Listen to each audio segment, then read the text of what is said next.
I should say we've also spent quite a lot of time with the Hobbit epidemiology team doing antibody studies. Tesla makes the vaccine machines for CureVac.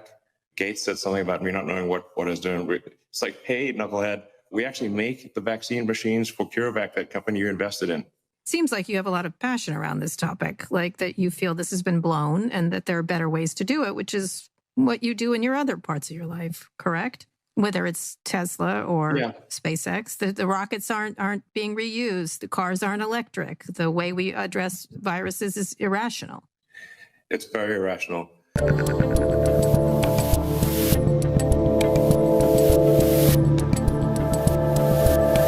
What's up, people? I'm Dave Rubin. This is the Rubin Report Direct Message. Today is May 11th, 2022, and although we are live streaming on YouTube and Rumble right now, I somehow am en route to California, my former state, because tonight I'm at the Brea Improv with Dennis Prager. It's already sold out. A couple tickets left. For Oxnard tomorrow with Larry Elder, then San Jose with Douglas Murray, Phoenix with Charlie Kirk and Blake Masters, Denver with Brian Callen, June 2nd, Orlando, the big one, the big finish with Governor Ron DeSantis. It's all happening, so we will not have live in-studio shows for a little bit while I am out on the road, but if you want to play along and do some live chats and live video streaming and some bonus stuff, you can join us at rubinreport.locals.com. So we are doing a pre-taped Q&A today, nothing off limits as always, and the cold open that we did right there was Elon Musk taking it to Bill Gates. Elon Musk, basically the guy who now is the CEO and owner of Twitter, who is saving us from the endless stupidity of the machine, versus Bill Gates, another billionaire who seemingly is the agent of the machine. So we're going to start today with a little video. This is Bill Gates just a couple days ago, basically saying everything about COVID that the rest of us have been saying for 2 years. It wasn't until early February when I was in a meeting that experts at the foundation said, there's no way, there's been too much travel without diagnosis for us to contain this. And then at that point, we didn't really understand the fatality rate. We didn't understand that it's a fairly low fatality rate and that it's a disease mainly of the elderly, kind of like flu is, although a bit different than that. So that was a pretty scary period, right, where the world didn't go on alert, including the United States, nearly as fast as it needed to. And that freaking guy. Now, first off, he is the founder of Microsoft. He created Windows. Remember Windows? You'd have Paint on there and maybe a spreadsheet or Microsoft Word or something, and that is just fine. And it was on everybody's personal computer for a long time. And I give credit where credit is due. You did something good 30 years ago, man. It was revolutionary at the time. The government hated you for it because they said you became a monopoly. That was a big case. Microsoft, they wanted to break up Microsoft, et cetera, et cetera. But what does he have to do with our public policy at this point? First off, the guy doesn't look good. I'm going to jump ahead a little bit. Here's a funny little meme that Elon Musk put up of Bill Gates right there. He looks like the pregnant man emoji. I mean, that is a lot of soy right there. So we've got Elon Musk, a billionaire who's fighting for free speech. And then you've got Bill Gates, a guy who's in it with the World Economic Forum and all of those organizations that locked down our economies, destroyed the known world, all of that stuff. And what he's saying is, now we know that it was low fatality and that it was affecting the elderly. We knew that right from the beginning. I am not a scientician, okay, nor am I a biologist. But I knew that very early on. You just had to read the basic studies of that. And I would welcome any of you to go back to my videos from literally 2 years ago when I was talking about a 99.97 something rate of recovery and that it was only really affecting people age 80 and over. And although we should obviously take care of our elderly and everything else, that all of these lockdowns, that none of it worked, none of it made any sense. But the reason I wanted to show you this video today to kick off the Q&A was that I think it brings up something that we must not forget, which is that these people, these are unelected people. Bill Gates is not in charge of anything except his many, many houses and all the people that work for him, and that's just fine. But Bill Gates Why is he involved in any of this? What does he do other than create computer programs? And he hasn't done that in quite some time. Why is he thought of as someone we should be listening to related to all this? And I would venture to say, I don't know it for a fact, but I'm guessing he made a lot of money over the last 2 years. Do you think he possibly made a lot of money? And there's also all those videos where he's like, and the next one's coming. I don't like Bill Gates very much. Let's put him right under Lori Lightfoot in the who Dave Rubin doesn't like list. All right, we got a whole bunch of questions from the Rubin Report Locals community, and here we go. Remy says, what's the rule on hugs? Can I take the time for my husband's hug and use it myself to get extra time? Only 5 days until I get to meet you in San Jose, although I feel like I already know you. Locals is truly the best platform ever. Thank you and the staff for creating it. Well, I'm thrilled with what's going on with Locals, and I think there's a question coming up in a few minutes about 2,000 Mules and the launch on Locals. We're really changing the game there. As for the specific question to the hug, yes, someone else, I'm for the 1 second hug during the Q&A or during the VIP meet and greet. People can give me a 1 second hug, cannot do the 2 second hug. But if you're with someone, in this case your husband, and he's willing to forego his 1 second hug so that we can get you to a 2 second hug, that would be just fine. What I will not allow, I cannot allow it, a lot of people have tried, is if you have a group of people and you're with 6 people, 5 other people all give up their hug so that you can get a 6 second hug. It's just too weird. You know what I mean? It's just, the people I know I don't hug for that long, so we can't do it. Sorry, but the 2 second hug, it will be allowed. Flint says, do you think conservatives should use the intolerance of the left to fight the culture war? For example, Karl Marx was anti-Semitic and racist in his writing. The left uses these tactics unfairly against conservatives, but conservatives seem to not be willing to stoop to their level. Well, first off, what you just said is 100% true. I would recommend anyone do a little Googling on the writings of Karl Marx, and he used the N-word quite often and a lot of anti-Semitic stuff too. But he is the hero of the left, of the purported tolerant, decent, diverse, lefty, blah, blah, blah. Should we stoop to their level? No.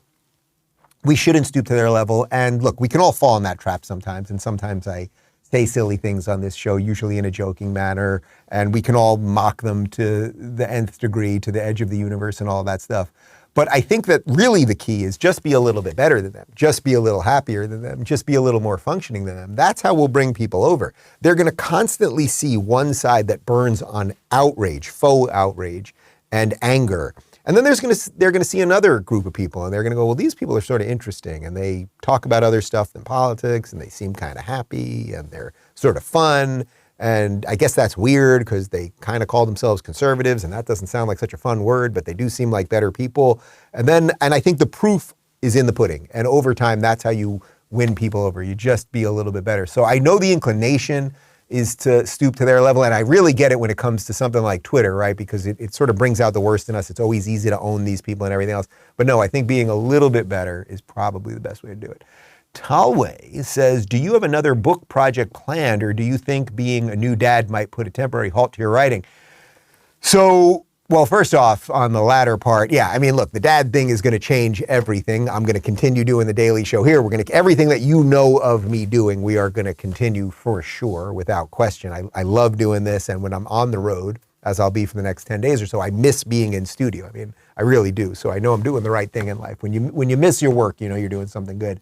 But obviously some things are going to change. I think I probably will write another book, or I'm willing to say 100% that I will write another book. I don't know yet. I want to see, look, the first book was about the principles I believe in. The second book was about how to thrive in a world that feels very uneven, as our world does right now. I think the third book, I need to wait a little bit, see what happens in the midterms, like which direction really is America going to kind of choose, and then maybe I can write something that will help get us to 24. I think that would sort of be the idea. But I also have a couple things that are not necessarily as political, and I do have this sci-fi book that I kind of want to do, this sci-fi story that I've sort of fleshed out as a short story already, and I've never written a fiction book, so I'd really have to think about it in a different way, but we shall see. But yes, everything is about to change with these 2 children on the way.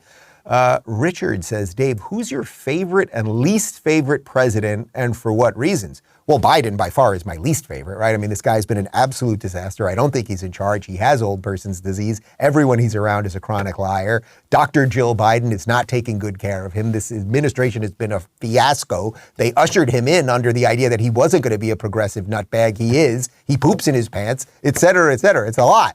So I don't like the guy.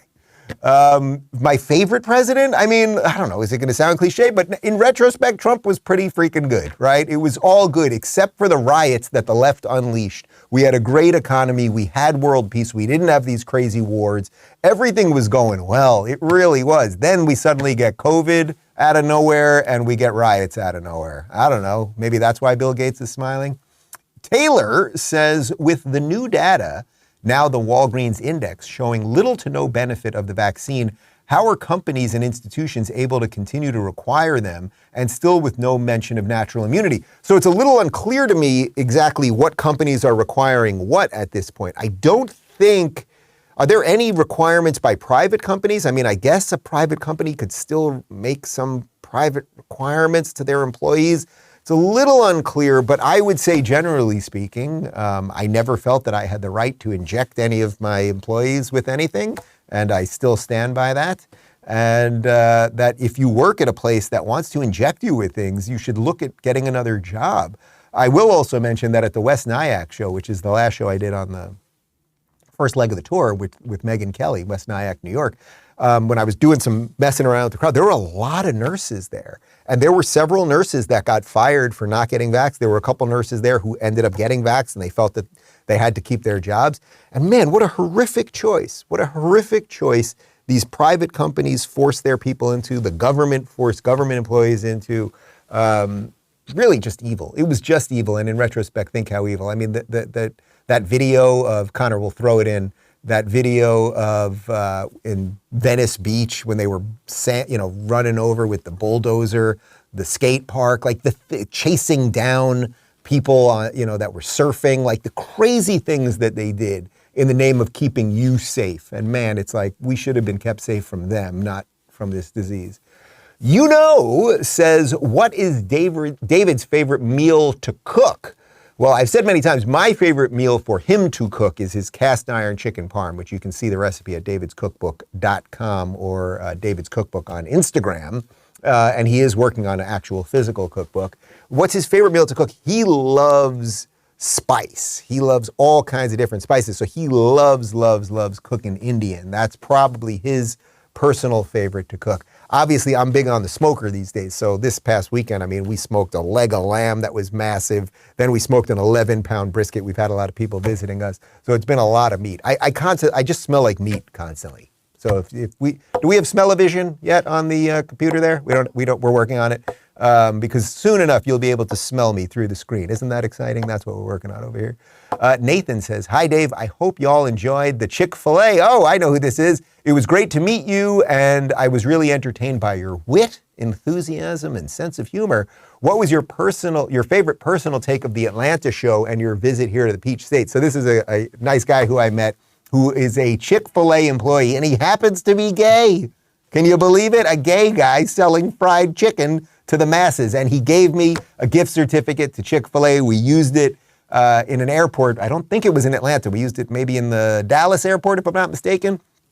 What was my favorite part of the Atlanta show? Well, I just love Malice. So Michael Malice opened up the Atlanta show, and he's just so witty and clever, and he does things where he'll lay out a joke, and people don't realize it's a joke. So then there's this long pause where people are like, what? What did he say? Did he just say that? And then someone will start laughing in the back, and that kind of triggers somebody else to start laughing. And so there's this almost weird backwards laugh, which is sort of exactly why I call him the Willy Wonka of politics. What else did I do in Atlanta? It was real quick that we were in and out, but we did actually go out after the show. I drank some tequila with some fans, and it was a good time. Xavier says, hey, Dave, I saw your show in Atlanta, and it was awesome. Disney has run Star Wars into the ground, but there have been some small glimmers of hope in the latest TV series they've been doing. Mandalorian Season 2 was better. Boba Fett had some cool ideas, and Obi-Wan is coming up in a few weeks. Is there any chance they'll right this ship? All right, well, I think Michael is not going to be happy here when I give my diagnosis of what's going on with Star Wars. Look, Disney owns them. I'm done. I'm just done. I'm done. The last 3 movies were absolutely horrible. Force Awakens was good. The second one, Jedi, was so terrible that the third one was just such a mess trying to clean it up. Mandalorian's fine. It's not great. It's not. Boba Fett was barely in Boba Fett. There were like 2 episodes out of 6 that Boba Fett wasn't in it. They didn't link it to anything. You don't really care about Boba Fett.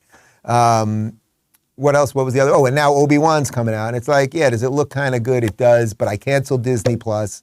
And Michael, you can give me small recaps in the morning of what's going on. That's it. That's it. I'm just not going to do it. So I don't have hope. I don't have hope that a deeply corrupt giant corporation that owns all of the dreams that we're supposed to have, whether they're Star Wars or Marvel or Pixar, is going to fix this thing. The cool thing of Star Wars, and you can watch, there's a documentary, I don't even know where you can find it anymore, but there's a 2-hour, 3-hour documentary on how George Lucas created Star Wars. And what the cool thing is not just the idea of the Force and good and evil and the father and son and all of these things, but when he was creating it, it was him going against the system. It really was. And that spirit was in those original movies. And now they're just corporate blathering drivel. So I don't have much hope. Is that just someone becoming old and just like, you got to give up on things? Maybe at some level. Michael's nodding his head yes. But I look forward to finding, well, as I said, I have this new sci-fi idea. And I just watched Dune for the 3rd time, and I finally stayed awake, and it was pretty good. It was pretty good.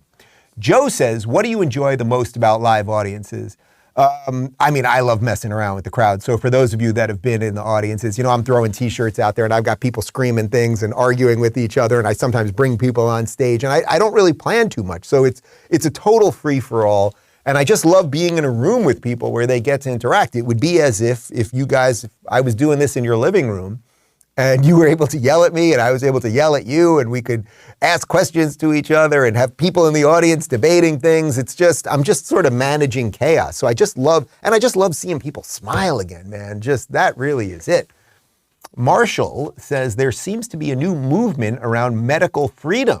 What are your thoughts about medical freedom, which is free of coercion for all drugs and shots and gives informed consent too? So this is a good one, and we should do more on this in general. Now that we're entering the post-COVID world, although it's coming back before the elections, don't mark my words, at least in the blue states. I'm basically for as much medical freedom as possible and that you should be able to do as many things, especially if you have a dire or degenerative disease, if you have Alzheimer's, if you have HIV, if you have these things that traditional medicine is not really working for, or if you're really at the end of the rope and there's nothing left for you to try, should you be able to try all sorts of things to make sure that you can stay alive? Yes.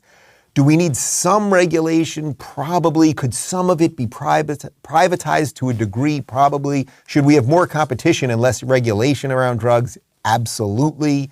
There obviously is a risk. There is a risk too, right? You don't want every snake oil salesman showing up and telling people that they can cure cancer if you inject this into yourself, just like you wouldn't want snake oil salesmen, say from giant pharmaceutical companies called Pfizer, to say, oh, we've just come up with this vaccine and it's going to work, until 2 weeks later you realize it hasn't worked and you've injected yourself and your family with 10 of them. That's a problem. Miss Mama Panda says, what would you do if Jen Psaki showed up at your house with a basket of cookies and a bottle of tequila? Well, obviously I would take the cookies and tequila and I would close the door. That's the simplest question I've ever got. Like, you can't come in my house, lady. I can't have those heebie-jeebies. I can't have those bad vibes and that reverberation of lying and endless evil. I can't have that. I would say, I would take the tequila. I will take the cookies. I'll say, I'll circle back to you. Close the door. Eagle says, Dave, I heard that you are stacking all of the income tax dollars that you are not paying to California on your kitchen table just so that you can look at it from time to time and smile. Is that true? That is a rumor. However, I will say, look, I did not leave California because of taxes. I did not love the taxes. I did not feel that they were doing good things with my money. But that was not why I left. I would have stayed had the whole place not become a dystopian shithole. But it did, and it was ruled by a psychopath, Gavin Newsom. All that being said, it is nice knowing that we are saving a tremendous amount of money to be in a place that I want to live anyway. Like, it's just great. And by the way, prices for everything are cheaper here too. Everything's crazy expensive. Everything from food to products, everything in California, at least in LA, was bananas expensive. So I'm spending less on the day-to-day things, and we're saving a lot in taxes. And that allows us to do more things that we want to do here. And when we travel right with my team, we travel the right way, and we take care of everybody, and it's all good. It's all good. When we go out to team dinners, who gets what they want at team dinners, huh? Everybody. Everybody gets what they want. Izzy says, what were your thoughts on 2000 Mules? Congrats to you locals and Rumble. So first off, on the locals and Rumble part, Dinesh D'Souza creates this movie. He launched it on locals. We created a new thing where you can subscribe immediately and download the movie and become a member of his community. It is one of the top 10 grossing movies of this past weekend that we did on locals, which was just an idea that I came up with a couple years ago. And now we're launching movies that I suspect it's probably not going to win an Oscar or be nominated for an Oscar because of obviously the Hollywood machinery. But I'm seriously thrilled that I helped build locals. It was my idea. We then merged with Rumble, and we're actually building those alternate roads of the internet. So that's awesome. My thoughts on 2000 Mules, which I did see. I was at the premiere at Mar-a-Lago a couple days ago. Look, he makes a very compelling case. They use all this geotagging to follow these mules, these people who take small amounts of ballots and go to Dropbox at odd times at night, when repeatedly to these places over and over. And you can see these are not, the people that they're sending are not the best of the best, and they do it over and over again. And then they compile the amount of ballots that these put in, and that these people put in, and they show you this is the type of stuff that could have flipped an election. Because you don't need millions of votes to flip an election. You just need the right amount of votes in the swing states, sometimes in just one specific city, to do things. So he makes a very compelling case. I hope people will see it and then think for themselves. I don't know that it's fully airtight, obviously, and Dinesh has his own political views, as do I have my own political views. But I absolutely think it's worth watching, 100%. And you can see it, by the way, at 2000mules.locals.com. Philip says, you have announced Locals has studio space in South Florida, and Daily Wire has announced the same thing. Is this a joint venture between your two companies or a happy coincidence? I did not know that. I was not informed that Daily Wire is building in Miami, but I think that's awesome, and I fully support them, and I think the more the merrier, and if that's competition, I love competition, and that's fantastic. But yes, Locals has studios. We're building them out right now. I'm going to start doing some in-person interviews there, but the real idea of the local studios is that any Locals creator can show up whenever they want. We're going to have a big master schedule. And if people want to start creating content there at our studios, we will help you create that content. We really are trying to build out not just the pipes and the roads, as I talked about, but all of the things that you would need as a content creator. And especially after the success of 2000 Mules, it's going really well. So I am psyched. Angel says, as you see all of these leaks coming out of the office of the Supreme Court, it goes to show that nothing is off limits to the left. Do you think that the country is at the point of civil war? Okay, and this is the last question, so we saved the heaviest for last, clearly. First off, when people tell you that America is racist, when they tell you that they hate this country, when they tell you that it is patriarchal and evil, all of the stuff that comes out of the modern left, that comes out of the squad, that is pushed on us by almost the entire machinery of the Democrat Party and the mainstream media. When they tell you that, you should believe them. This is what they believe. Why did I title the book, Don't Burn This Country? Right? It's like we have something to preserve, something that is really good, that was fought for and died for before us, that these people just want to shred up. And it's sort of like that godless whole, right? When Nietzsche said, God is dead, and people thought, oh, that's very exciting, now we can do whatever we want. But really it was a warning. It was like, well, God is dead, but if you kill God, that you might replace it with something else, and that thing might be much worse. Well, that's sort of what we have right now. We have this woke ideology that is a secular ideology on steroids. These people think they can all be gods, and that the world should bow to them, as opposed to figuring out a way to fit into the world that was created for you by probably better people than you. So they want the thing to burn. So I think whoever leaked this thing, and we have to find out who did it, needs to be totally dealt with in whatever legal manner is available. And then if we are to believe that any of this machinery works, then we have to get back to letting that machinery work. And you cannot hire people who will leak things. And if it was because someone hacked in, then the people that were in charge of the security have to be dealt with. And if it was a justice themselves, they need to be impeached. Whatever it was, it's like our institutions are shaking, man. Like we can all feel it. The big thing doesn't feel right. And maybe that's okay that the big federal government doesn't feel right. Maybe it shouldn't feel right anymore. And maybe that's okay. And it's easier for me to say that now that I live in Florida, where the machinery of this state is tight and it's humming and it's greased and it's rolling, right? And it's all good. But maybe the machinery doesn't work, but they're telling us they want to destroy the whole damn thing. So your question is, are we at a civil war? I don't think so, because I think people are better than whatever the internet has, say, seemingly turned us all into. I think that when we all shut the devices and we're all out there together, that we are a little bit better. But I think, the way that the internet is, it has taken a young generation of people and put them out on the streets to burn things down that they only wish in their wildest dreams they could have been wise enough or brave enough or smart enough to build. So I think we just have to keep remembering what those founding documents are, keep living the best life, to get it back to that first question, keep living the best life that we can, and get out there and laugh and smile and be together with each other. And that is the winning case. And guess what? That's exactly what I'm doing. And we got a graphic for it. I'm back out on tour tonight in Brea, California, and then Oxnard, San Jose, Phoenix, Denver, and finally back home June 2nd at the Plaza Live here in Orlando with Governor Ron DeSantis. And I hope you will join us. Whatever few tickets are remaining are available at daverubin.com/events. You can always play along at rubinreport.locals.com. And this is my last in-studio show till I'm back from this next little May portion of the tour. So we have a bunch of compilation stuff and some other things going up. And my interview, part 2, with Yoram Hazony on his new book all about conservatism and can it sort of keep a wide net, or is it just not going to hold, which is a great question, is up right now. And finally, we've got a cold close for you. I leave you as I head out on tour with the president, well, let's just say the elderly man pretending to be the president of the United States. Most of the price increases we've seen were expected and are expected to be temporary. I don't know anybody, including Larry Summers, who's a friend of mine, who's worried about inflation. Talking inflation, the overwhelming consensus is going to pop up a little bit and then go back down. No one's talking about this great, It's highly unlikely that it's going to be long-term inflation that's going to get out of hand. There's nobody suggesting there's unchecked inflation on the way. Take any responsibility for the inflation in this country? Do you take any responsibility for your policies? I think our policies help, not hurt. Think about what they say.